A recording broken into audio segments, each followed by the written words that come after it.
Well, welcome to Some Stutter Law, Newfoundland Labrador's first podcast about communicating differently. Some Stutter Law is a production of the Communication Collaborative and is in solidarity with the Newfoundland Labrador Stuttering Association. My name is Greg O'Grady. I am a professional stutterer who specializes in covert stuttering. I introduce myself this way as a reminder of my many yesteryears of attempts at camouflaging and hiding my stutter to avoid these unwanted judgments and misguided expectations. People who stutter block when communicating. Blocking means our words can't get out and our message goes unheard.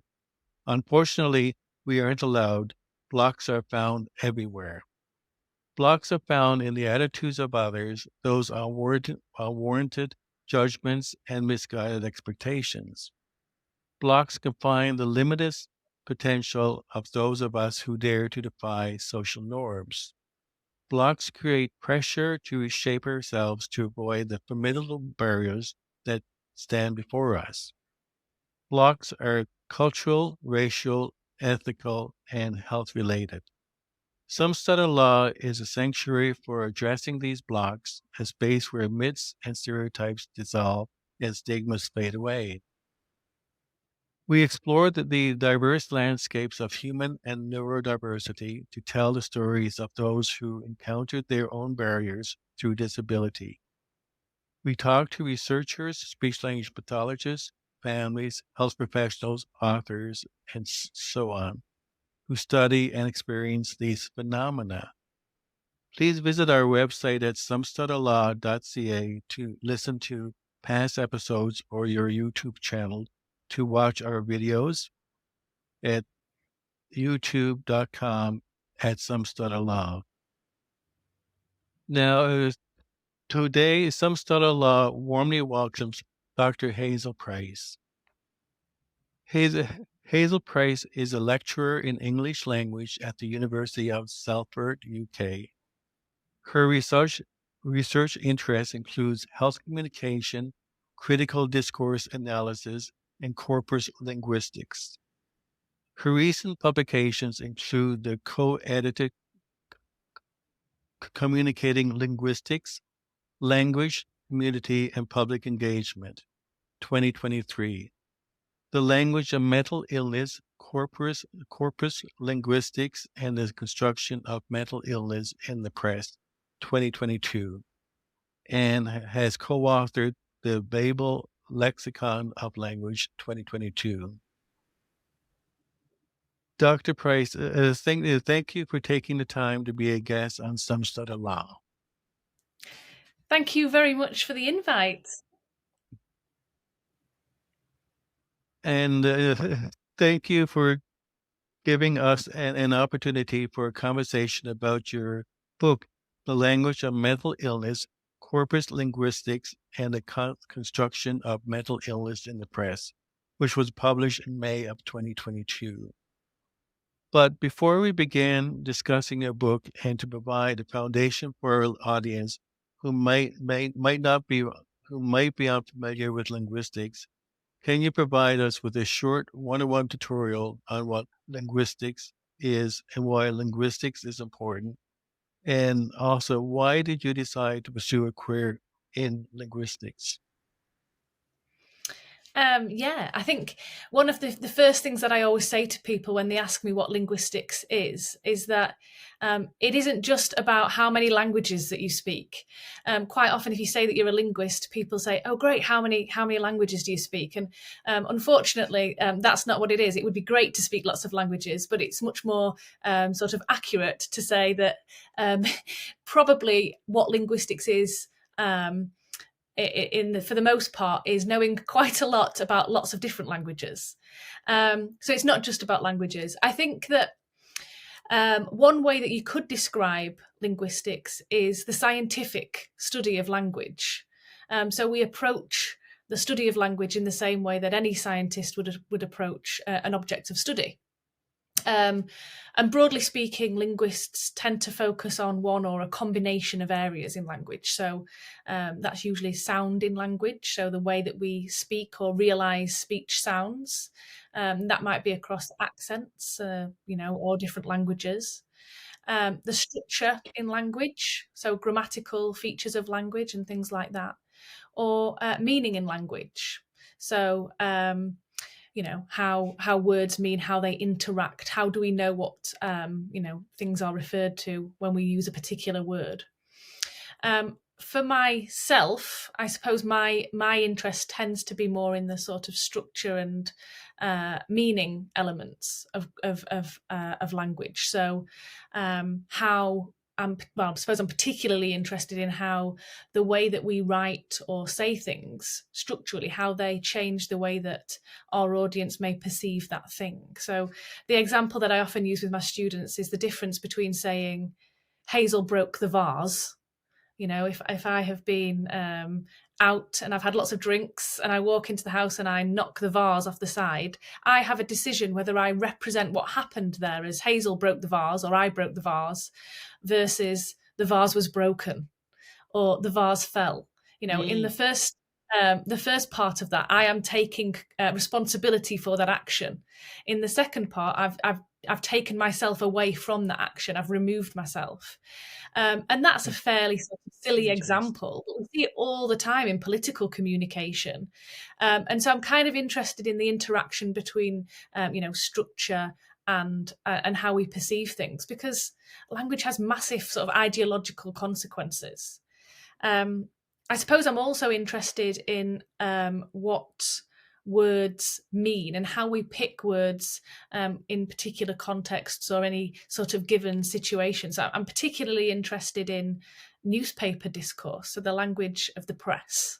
Unfortunately, it's very common to see headlines. It may be reporting on some awful event where somebody was attacked. Quite often it's the case that it's women being reported as being attacked, and how the journalist chooses to name that person. So if you think about headlines that might say something like blonde in a miniskirt attacked versus a successful businesswoman, and it might be the case that person is both a successful businesswoman and somebody who has blonde hair and was wearing a skirt. What the relevance is of her hair color or what she was wearing is up for debate, but language has this function where not only does it refer to things, it also creates a story or a narrative. And we've been sort of more and more aware, I think, culturally, societally, about discourses of victim blaming and things like that, and language serves to perpetuate that kind of thing.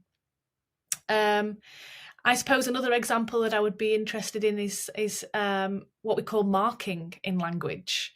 So things like where we add extra information, which is not really part of what a word means, but we add extra information in order to differentiate something about that word in a way that is revealing about societal norms of the word rather than the word itself. So an example of this is male nurse. There's nothing in the definition of nurse that precludes a man from being a nurse. But we often get male nurse as a way to signify that nurse is characteristically viewed as being the job of a woman. So I'm interested in that kind of marking. And we're going to talk in the podcast about the language of mental illness. We see marking in that as well. So things like male eating disorder. Well, eating disorder is not a particular feature of any particular person. So the idea that we mark it in language suggests that there is a societal perception that men don't get eating disorders, which is very damaging, really, because part of the purpose of the press is to educate us. Whether we like it or not, it does serve that purpose. And so the press ought to be using language that is kind of accurate, or at least properly represents things like eating disorder, because of course it's not just a woman's illness, a female illness. I also I'm kind of interested in why I think linguistics is important, because it's just about communication, and I don't think that there is any workplace, communicative event, relationship that isn't made better by good communication skills.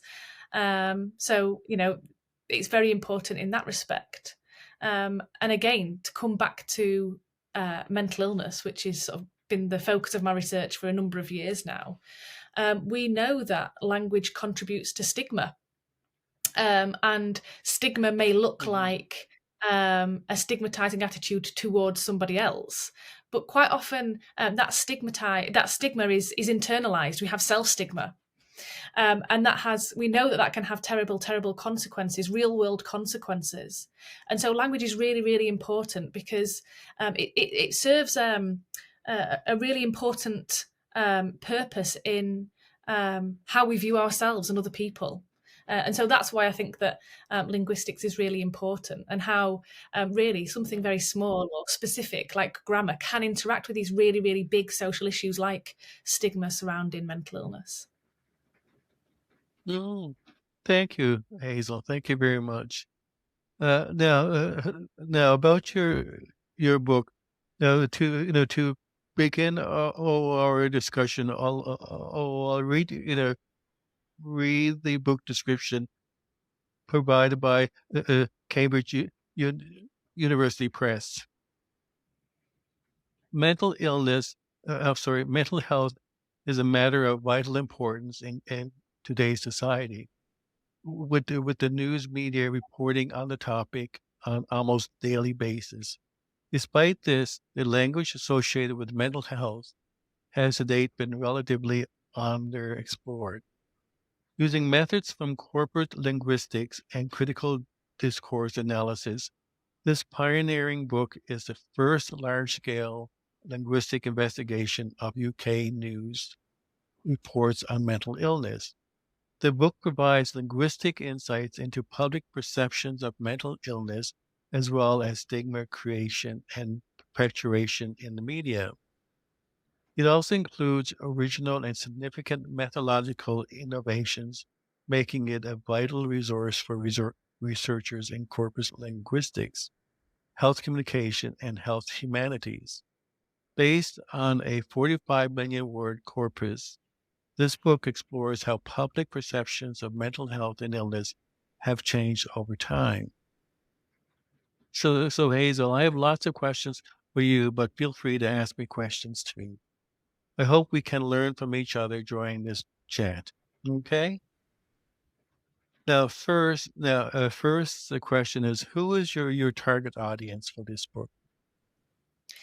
I guess sort of primarily, I wrote the book for linguists, because I suppose they are the most obvious audience for the book, in that it adopts lots of linguistic methodologies. But I think that it's very relevant for psychology students, psychology researchers, researchers in psychiatry, policymakers, charities. Increasingly, we're seeing anti-stigma organisations and charities and stakeholders in mental health and illness talk about language guidelines, so say this rather than that. So it might be things like, instead of saying happy pills, say antidepressants. Instead of saying suffer, say experience. And what I really wanted to do was to contribute some empirical research to look at those kinds of guidelines, because there is a trend in charities talking about what we should and shouldn't say, but very often those guidelines weren't really informed by any research. And the research that charities were commissioning tended to be done by psychiatrists, and they don't prioritise language in the same way that linguists do. So although primarily my audience, I suppose, was linguists, I wanted to make sure that it was really relevant to all of those different audiences. And that's why a lot of what I do in the book is addressing directly those guidelines from sort of major anti-stigma initiatives in the UK. So one such initiative was sort of published, I suppose, by Rethink Mental Illness, which was part of the charity Mind. And I just went through and sort of had a look at the guidelines, the things that they were sort of specifying as being best practice, and just went and had a look at how they patterned in my data. And the reason why I was kind of doing that, really, why I'm really interested in language and emphasizing that language should be treated as an objective study in itself, is that, you know, when you think about it, all of our experiences to do with our health are mediated through language. You know, if I feel ill, I might go to a website to check my symptoms, and I have to recognize through language my symptoms on that page. So, you know, I might then decide that I do recognize those symptoms and decide to go to my doctor. My doctor looks at some diagnostic criteria using language, interprets them using language in order to perhaps diagnose me with something. So we've already got language is used for interpreting the diagnostic criteria, for communicating our symptoms. We also know that language is really vital in communicating about our health in you know, a treatment setting. You know, in order to make sure that we are feeling that when we're in these contexts, that we feel respected and that we are in control of our own treatment, if it is treatment. And also, you know, after that point, communicating about your experience with illness. You know, what kinds of metaphors do we use? One of the exercises that I get my students to do is to think about the sensation of toothache, you know, something that everybody has experienced. How would you communicate toothache? And then I say, okay, well, try and communicate the sensation of toothache without using a metaphor. Or now try to think about how you would communicate toothache in a setting where the doctor doesn't speak your language, or where the doctor does speak your language, but there's a different cultural kind of expectation around what a doctor can do for you. And just thinking about how all of our health experiences are culturally and linguistically situated, and that my idea of what a word means or refers to might not be exactly the same as how you understand or use that word. And so we're often negotiating through language. So, you know, to my mind, there is no part of our experiences with health that isn't mediated through language. And yet language is such a hugely neglected area in health communication, particularly in research done in psychiatry and psychology around mental health and illness. Thank you. Now, what stimulated you to write this book, specifically focusing on language of mental illness? Yeah, I mean, I think I always say to my students, pick a project that looks at a topic that makes you mad, like makes you feel really, really angry. And I felt that just looking at the headlines that we see every day, we consume all the time about mental health and mental illness, they were so stigmatizing and quite so obviously problematic. You know, I wanted to work out what was underpinning that stigma. You know, why was I having that response to those headlines? And I was also interested in trying to conduct a study and to create a data source that would allow me to look at differences in how different mental illnesses were discussed, to have a look to see whether stigma was created in the same way across illness types or across you know, the years, you know, looking at different dates. So I wanted to sort of one reason for conducting the research reported in the book was to try and explore what stigma looked like linguistically. I was also interested in this as an area anyway, and I'd read research done in psychiatry that looked at representations in the news of mental illness, and quite often what you find is a very sort of common finding across these studies is that mental illness is often reported alongside criminality and violence. And what the analyses looked like in other subjects, so other than linguistics, and they're not interested in language because they're not linguists. What that study looks like is researchers reading articles and saying, yes, this article contains a reference to a mental illness and some criminality, and we'll quantify that by putting a mark in this column, and then we move on to the next one.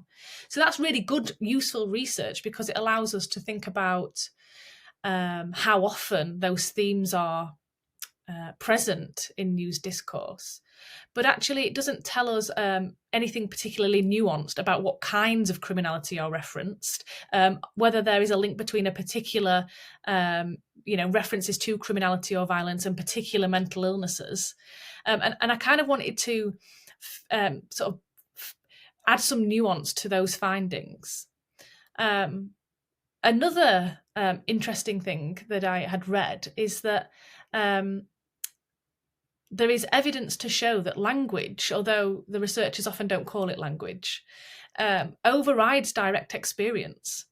So in some studies, an example study would be something like some carers, let's say, would be presented with a newspaper article that contained some really stigmatizing themes. Perhaps it linked something like schizophrenia and violence or crime.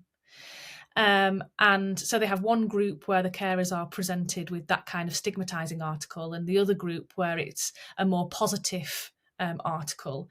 And what they find is that carers, after reading that article, will score higher on questionnaires assessing their attitudes towards, whether schizophrenia, let's just say this is a made-up example, but whether schizophrenia causes people to be violent. Even if those carers work with people every single day who have schizophrenia and they know aren't violent. So the language there is overriding direct experience. So I was kind of interested in looking at that as well, or starting to sort of work out what those newspaper articles contained that may, provide some insight into why those attitudes exist. As I've said, I was kind of interested as well in the guidelines, whether there was any basis to those guidelines. And back to the point that I started with, which is, doing projects that make you angry, that you feel that there is some injustice somewhere. I was reading these articles in the news and thinking, there are people's voices being lost here. I know loads about this condition as a thing that exists in the world, and I've got lots of voices of doctors and clinicians and healthcare workers, but actually, crucially, there are very few first-person accounts of people who experience these things. And actually, that's a really, really important thing, because it's only through having those first-person accounts that we can see people living well, and having experiencing, let's say, depression or schizophrenia, whatever it might be, and living a full and happy life.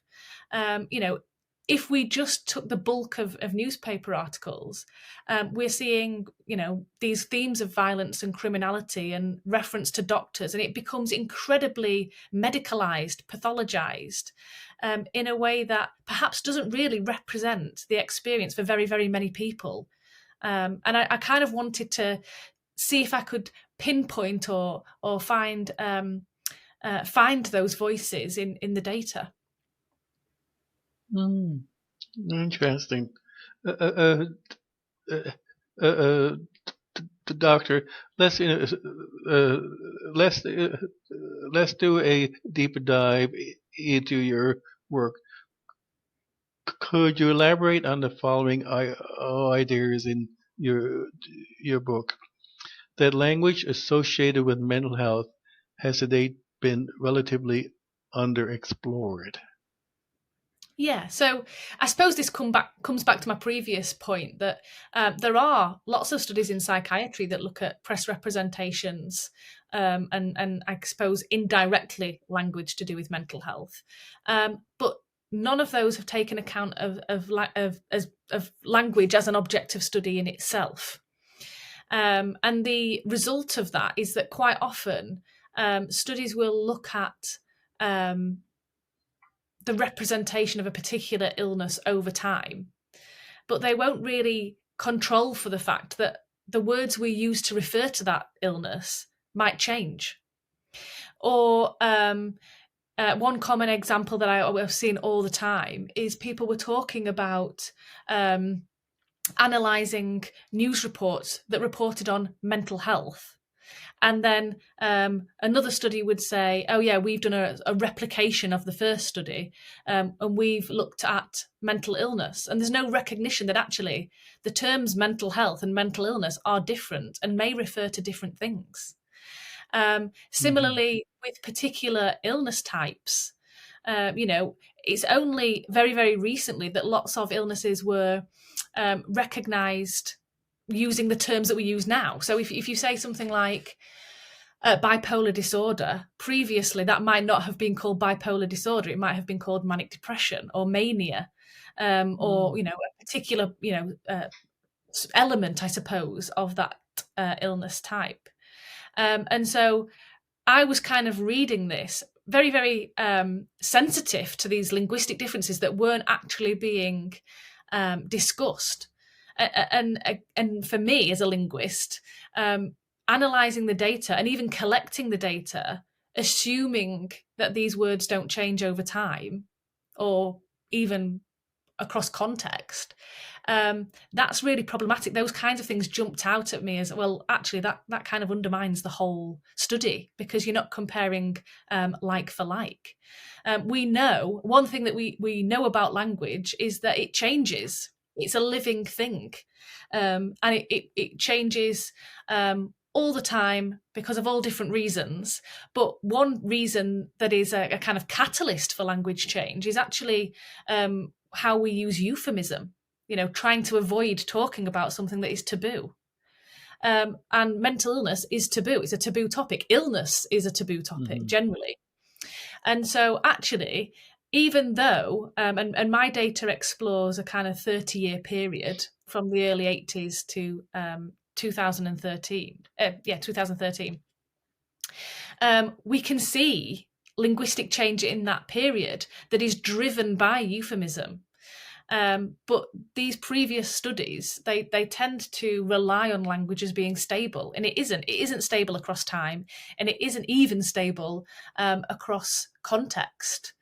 So I was very sort of sensitive to these changes, and I just wanted to explore in a bit more detail how those kinds of things affect press representations of mental illness. Thank you, Hazel. What are the methods from corpus linguistics and critical discourse analysis that you speak about? Yeah, these are terms from linguistics, really, and they're sort of two types of method or approach to studying language. So corpus linguistics is where linguists use computational data, usually huge millions of words of kind of like databases. We call them corpora, corpus from body. And what we do with them is that we upload them to specialist tools. And so in my case, I have 45 million words of press reports on mental illness over a 30-year period. So I spent a long time going through and collecting every single article and then cleaning all the data so that it was all nice and readable by the computer. And we upload those to a computer tool, which will allow us to look for patterns in that data. So those patterns may be to do with word frequency. So whether a particular word is more frequent in a particular year or across a particular illness. Or we can do things that are really kind of nuanced.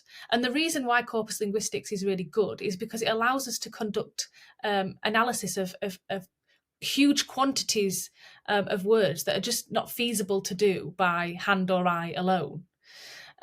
So we can do things like look at what words commonly occur together, or they're called collocates.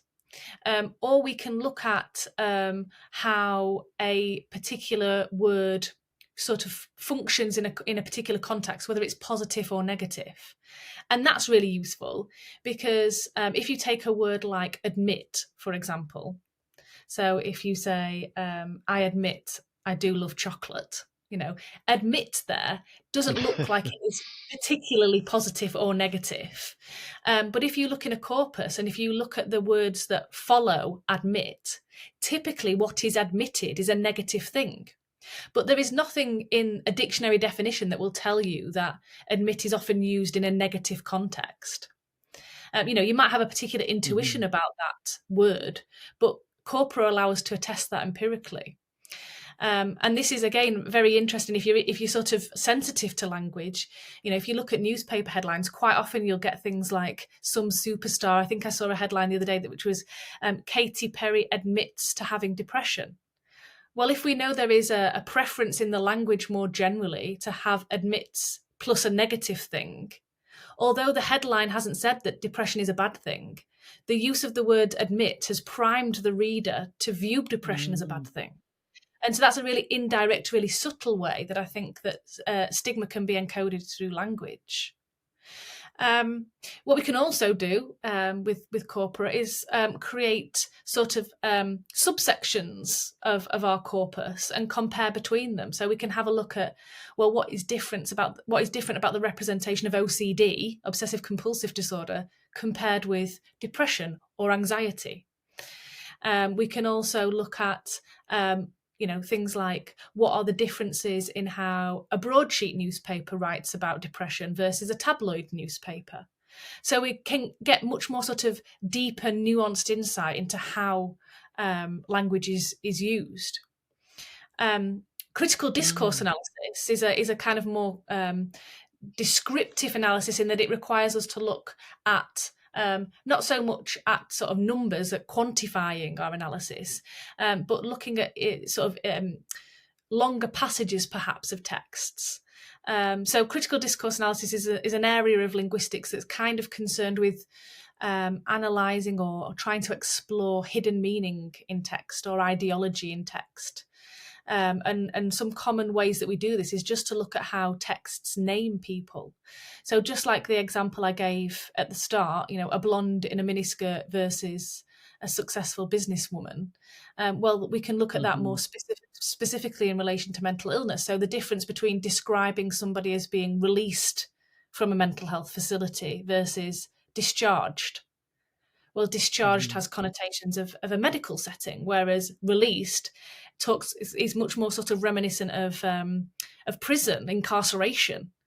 And again, that is another way, just through using a word and relying on those connotations, you might draw a link between mental illness and criminality.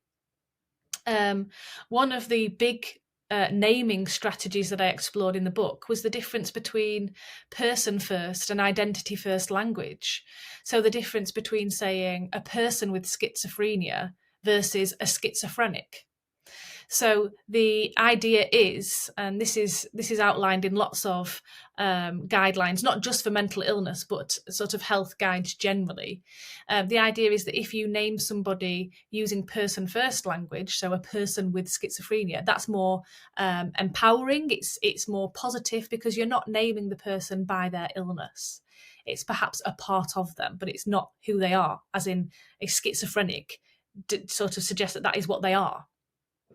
So I wanted to have a look at the frequency of person first language versus identity first language. And so I that's one aspect of naming that I explored.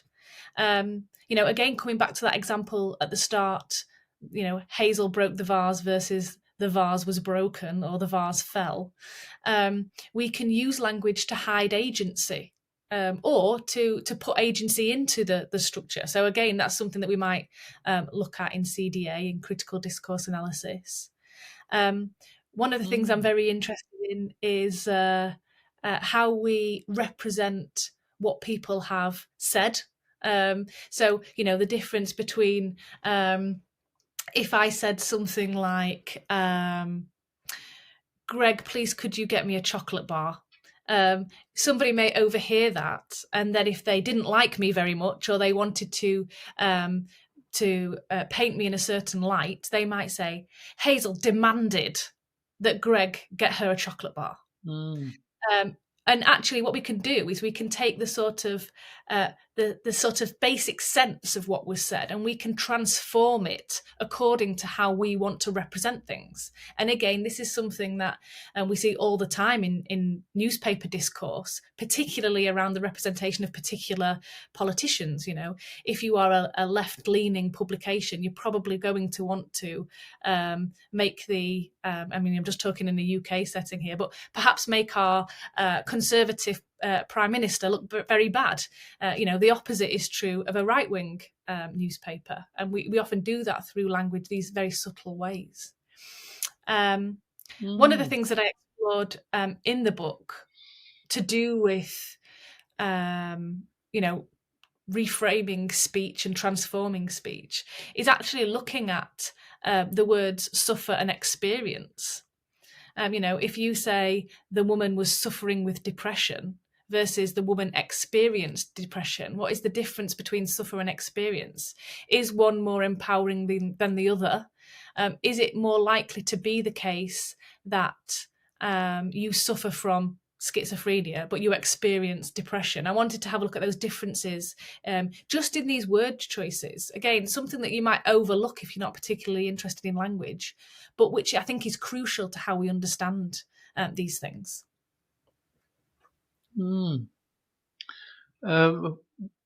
What are linguistics insights into public perceptions of mental illness, and what do you know about the stigma creation and perpetuation in the media? Yeah, so I suppose as a result of the book, what I have is empirical evidence for some of those existing findings. That there is a link between violence and criminality and mental illness.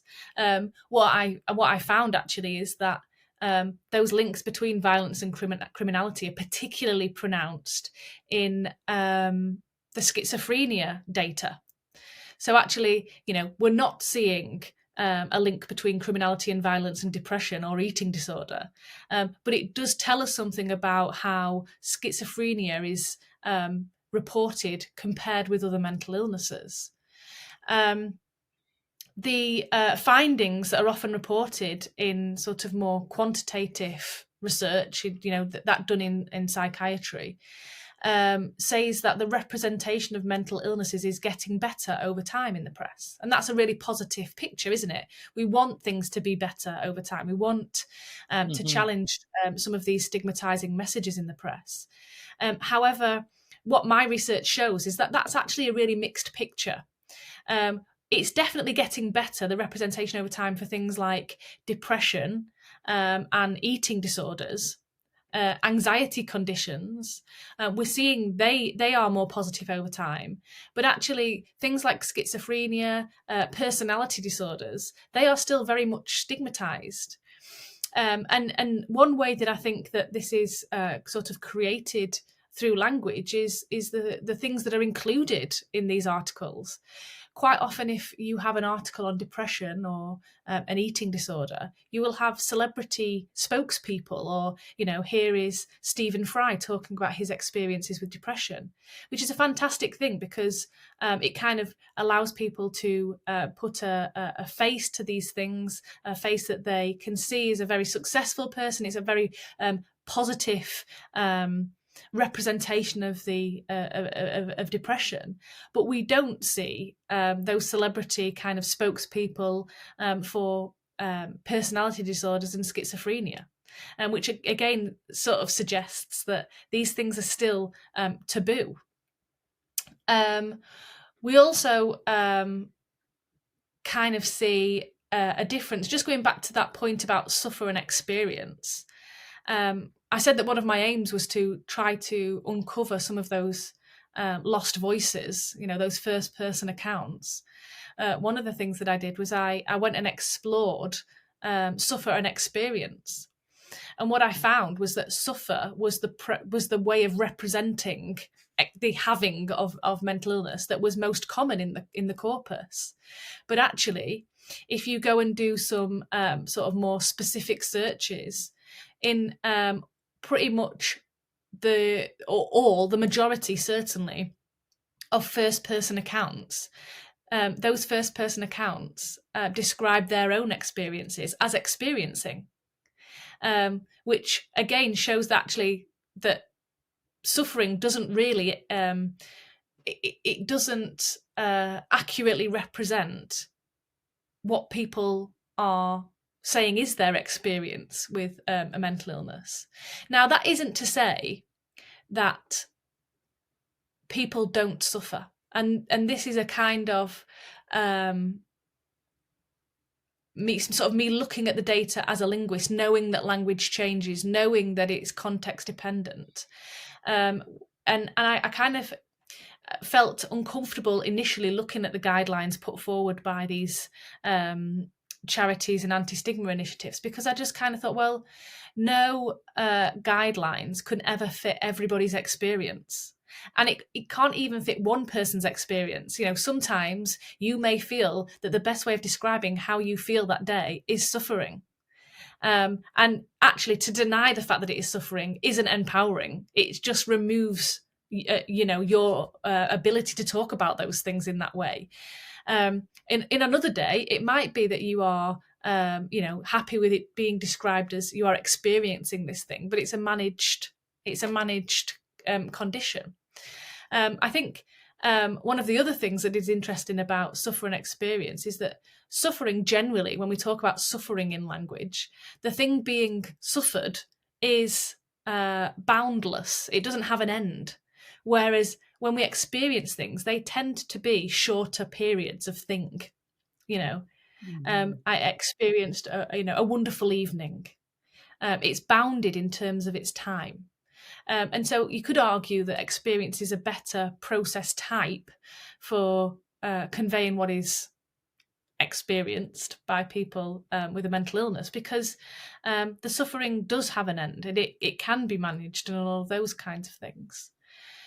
So I think that the findings are that it is distinct, that the linguistic insight into public perceptions of mental illness as being distinct from those perhaps medical understandings. If you could sum up the key message in your book in one sentence, what would it be? This is a really good question, and I had to really, really think about it. I think that the main message actually is just that language is vitally important for communicating about health and illness.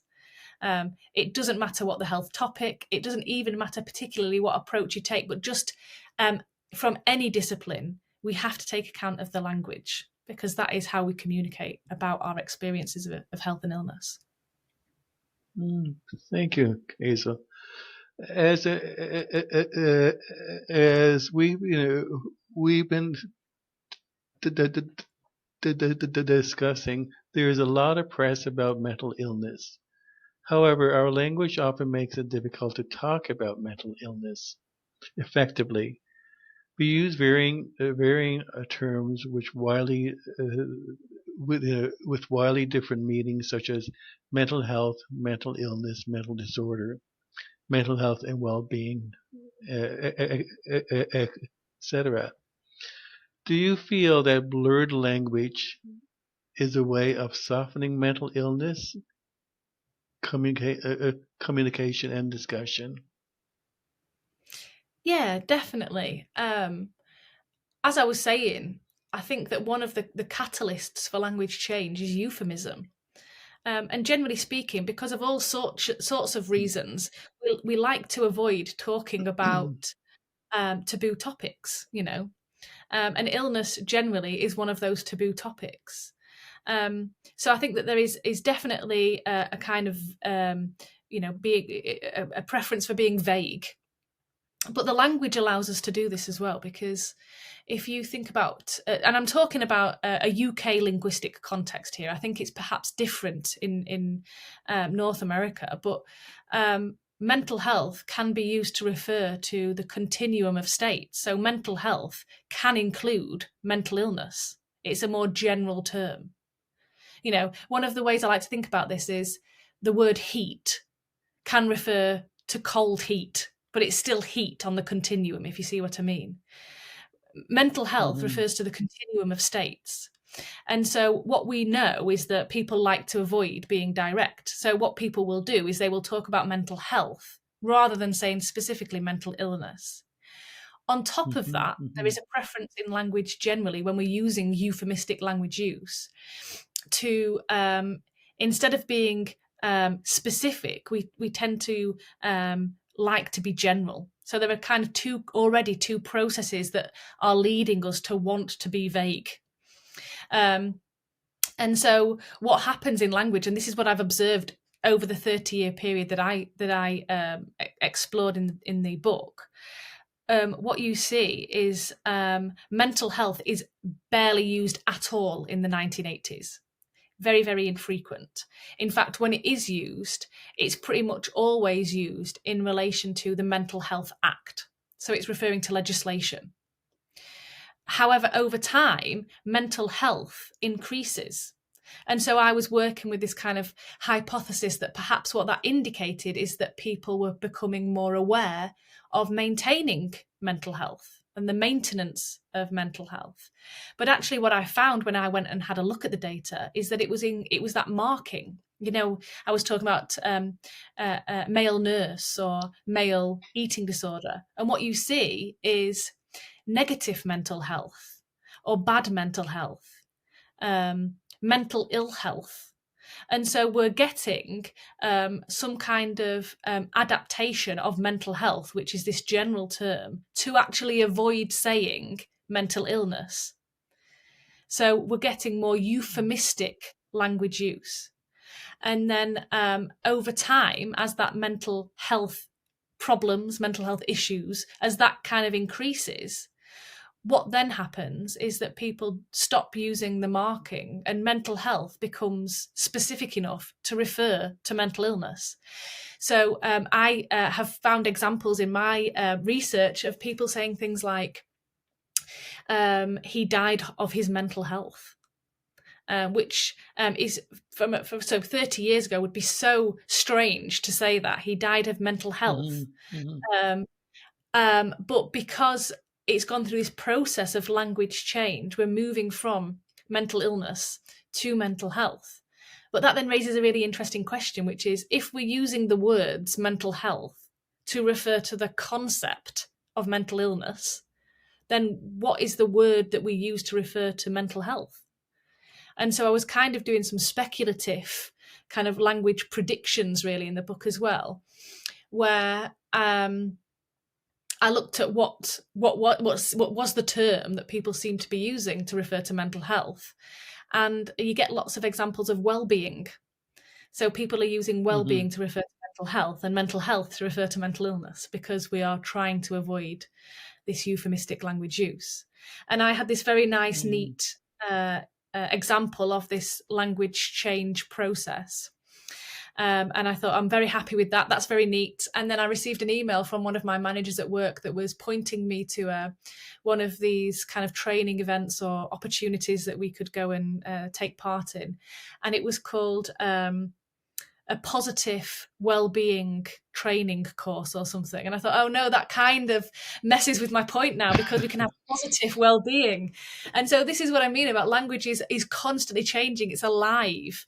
But it's kind of interesting that if we can have positive well-being, then that suggests that well-being is also changing to refer to negative states. So again, it's this euphemism driving mental euphemism driving changes in language.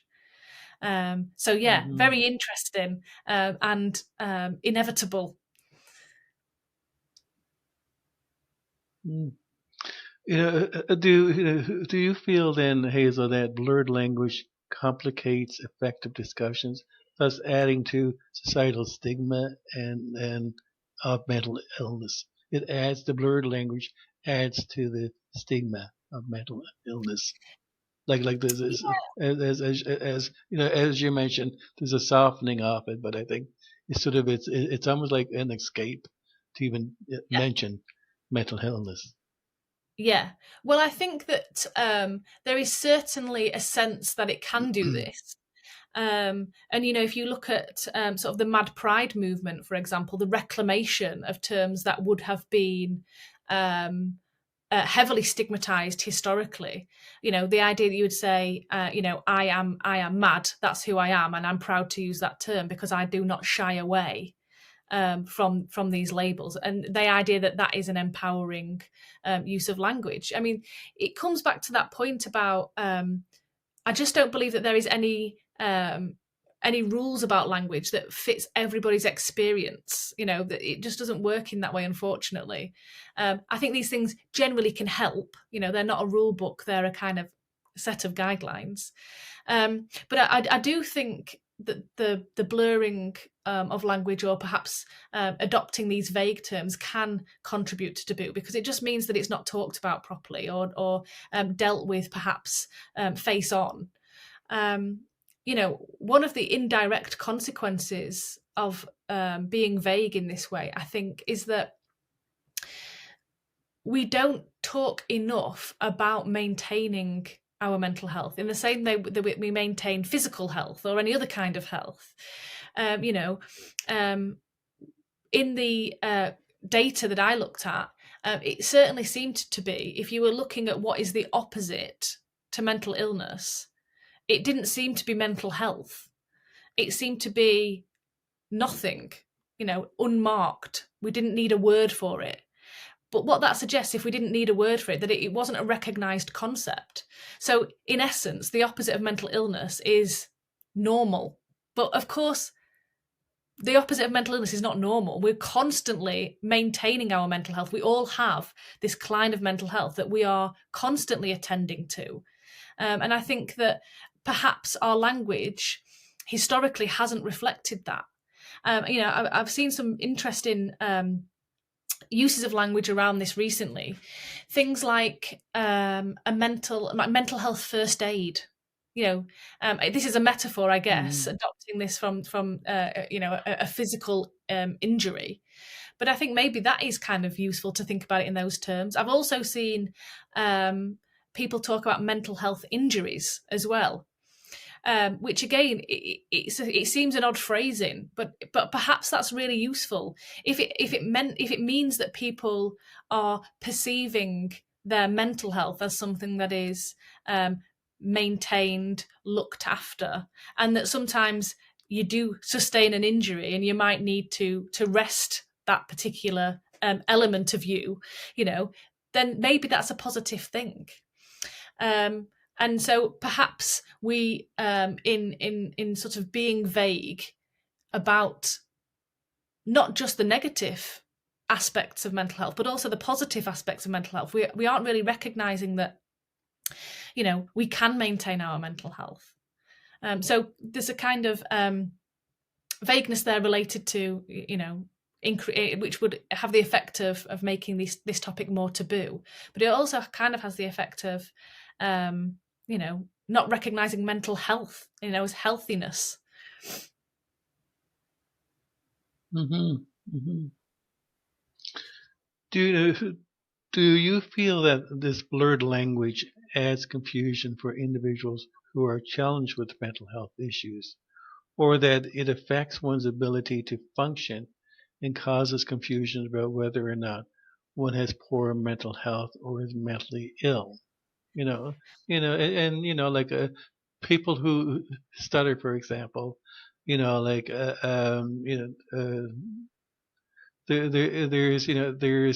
there's there's a strong there's a whole realm of emotional realm associated with stuttering. For example, I mean, there's fear, isolation, low self-esteem, self-worth, and anxiety, depression as well. So do you think this whole this blurred language, you know, you know, you know, confuses people? Do I have poor mental health? Am I mentally ill? Do you mean? Yeah, I think that it doesn't help perhaps that we have terms that are diagnostic terms that refer to emotions that everybody experiences to a greater and lesser extent in their life. Things like anxiety. Well, you could have anxiety in a kind of diagnostic sense, generalized anxiety disorder or something like that, or the feeling of anxiety, which may be a very sort of normal emotion, I guess, for want of a better word. So I think that that kind of blurred language can maybe make it difficult for people to think, okay, is this something that I need help with, or is this a reaction to something that is understandable? And perhaps the language doesn't help in that respect. I think that one of the areas I was kind of interested in the book was to look at how the symptoms of particular illnesses are represented in the press. I talked at the start of this about how the press does serve an educational function. For many people, they will get information about health topics from the news, and maybe only the news. And if the language there is vague, or if the symptoms that are presented are not comprehensive or perhaps particularly accurate. And I don't particularly like using the term accurate, because it relies on me, using a medicalized version of an illness. And of course, people's experiences of illness are theirs. So, what is accuracy anyway in relation to symptoms? But I think that if the press doesn't attend to those things, if the journalist doesn't attend to those things, people reading the articles won't necessarily recognize their symptoms as being that thing.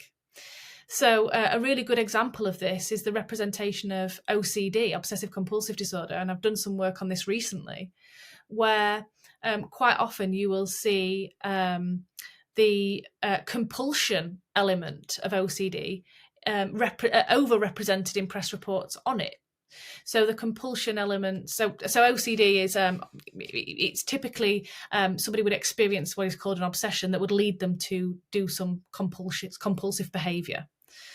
So the sort of really stereotypical example is the idea that you've left the light on, even though you've not left the light on. So you go back and you have to turn the light on and off, and then you repeat the process. It's kind of cyclical. Mm-hmm, mm-hmm. OCD is often associated with things like hand washing, or putting objects in order, or cleaning, or being really methodical. And that is the side of OCD that gets reported. But actually, for very many people, that is not the experience of OCD at all.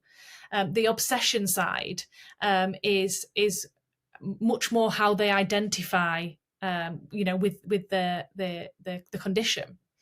And so, if the reports aren't properly representing the symptoms, and if you're not getting those first-person accounts of how people experience OCD, somebody reading those articles may not see themselves, even if they do experience those symptoms, as having that diagnosis or as experiencing that condition.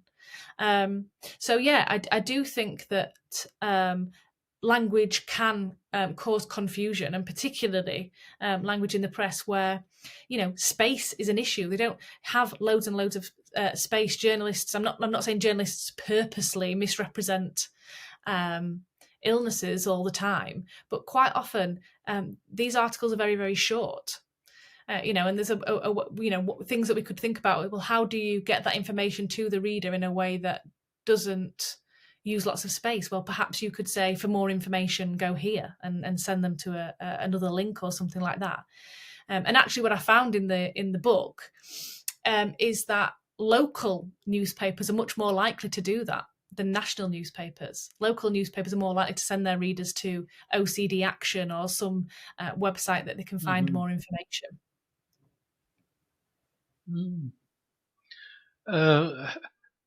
How can language barriers to mental health be overcome? I think that one of the key barriers is it comes back to stigma and self-stigma. And I think that just one sort of very, very general thing to bear in mind is that language matters. So if you're a journalist, or even if you are producing some TV program or some storyline on a soap, whatever it might be aware that the way that you represent that illness will affect people. It will affect people who are watching it, because it will change their attitudes, their perceptions. But it will also affect how people see themselves. And so I think that just having an awareness of language, and we have a tendency, I think, and I'm maybe not linguists, but those people who perhaps aren't so interested in language, to think that language is just the thing that we communicate messages through. The language itself isn't particularly interesting. But actually, what I hope I show in the book is that we convey meaning through really, really nuanced, unfelt ways, and that we need to be very careful with the words that we choose, because those words have connotations that may suggest a link between X illness and criminality or something. So just having an awareness of language is one huge barrier, I think. Being able to just to think about those things along the process. How has your book, The Language of Mental Illness, Corpus Linguistics, and the Construction of Mental Illness, placed greater importance and need for addressing the language of mental illness under the public and government lens radar? Well, I hope that I've shown that language is very, very important. Of course, language on its own is not going to solve all of the problems around mental illness, perceptions of it, and improving the lives of people who experience illness. But I do hope that it goes some way to contributing to better understandings of mental illness.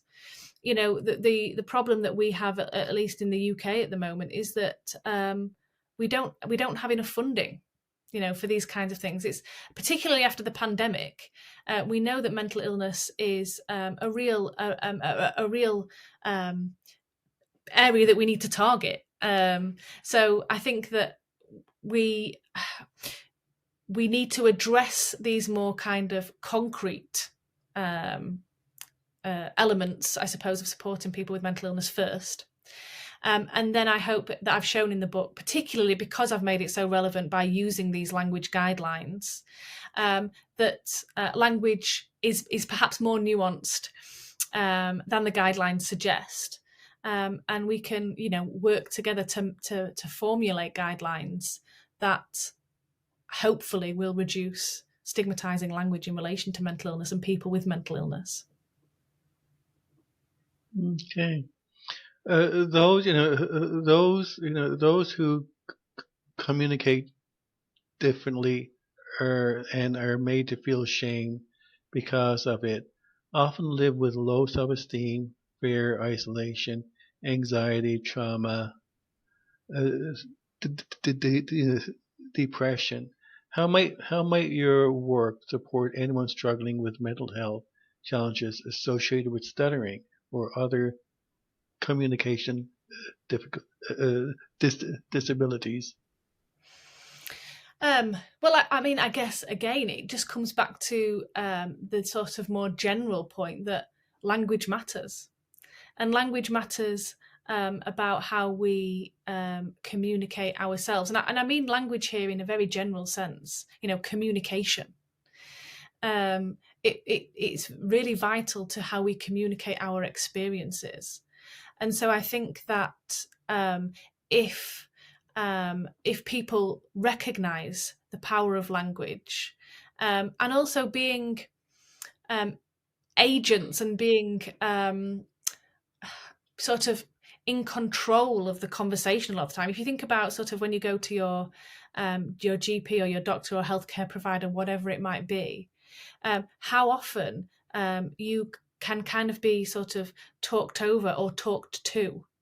That actually there are things that you can do in language that allow you to be equal in that setting, or at least as equal as one can be in a situation like that where we're kind of reliant on some service. But taking an active part in treatment. I think there is another area of linguistics. Well, actually, it comes from sociology. You may be familiar with it, called conversation analysis. And it really does what it says on the tin. They analyse conversation, and they try to look for patterns in conversation, but also to look for the effect of particular uses of words or structures in particular contexts. And one research project looked at health communication. And what they found was that when doctors used, I'm trying to remember which way round it is now, but it's something like, do you have... is there anything else at the end of a consultation? If you say, if there is anything else, patients generally say, no, there's nothing else. But if you say, is there something else, people will offer up another complaint or issue. And it's really strange, isn't it? It's such a nice, neat finding. So what they were able to do, this was a US study, what they were able to do was to change the script that GPs use. And what they found is that after that consultation, patients felt that they had had a better experience. So that's just one word. Nothing else changed other than the word, but people were able to feel that they had a better experience.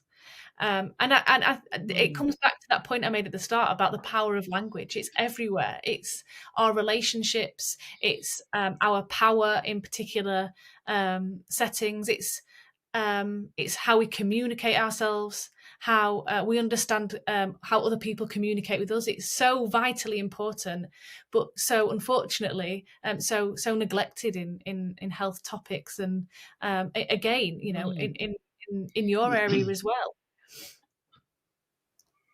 Mm-hmm. Hazel, while listening to you speak about language, to like a few other questions came to mind, and I would like to get your thoughts. One is, like people who stutter. Some people who stutter often refer to themselves, I'm a person who stutters, or I am a stutterer. In terms of linguistics, what would you would you be able to comment on this? Well, I think that it's that person-first language versus identity-first language again, isn't it? So a stutterer would be, I guess, in terms of person-first language, it would be identifying the person by their condition experience rather than it being part of them.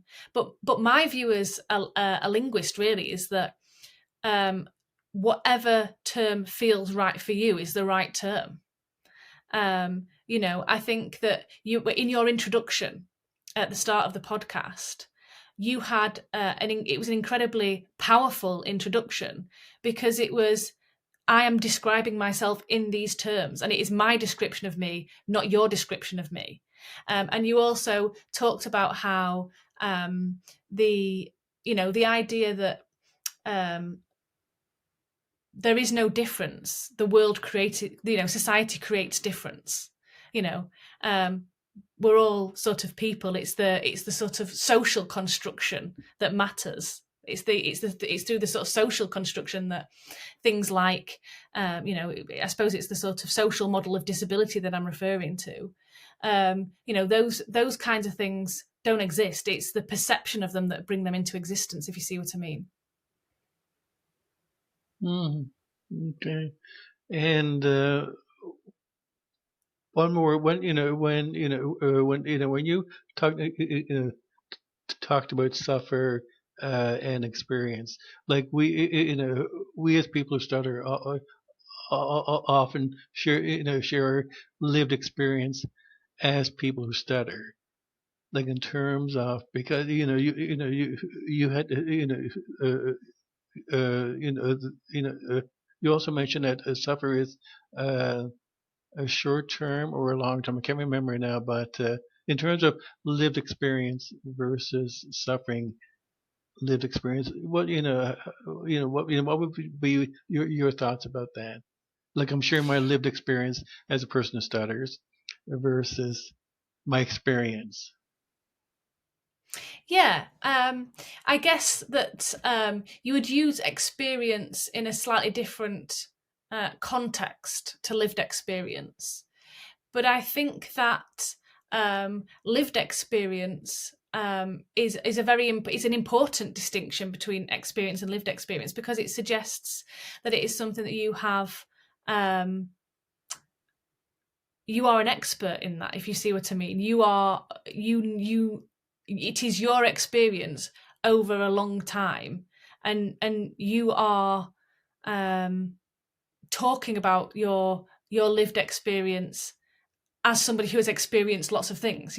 Grammatically speaking, in terms of the language, we experience individual events, but lived experience encodes, at least to me, lots of different experiences that constitutes your whole lived experience. Do you see what I mean? So I think it is perhaps it's a very sort of empowering term, I think, your lived experience, because coming back to medicalizing conditions.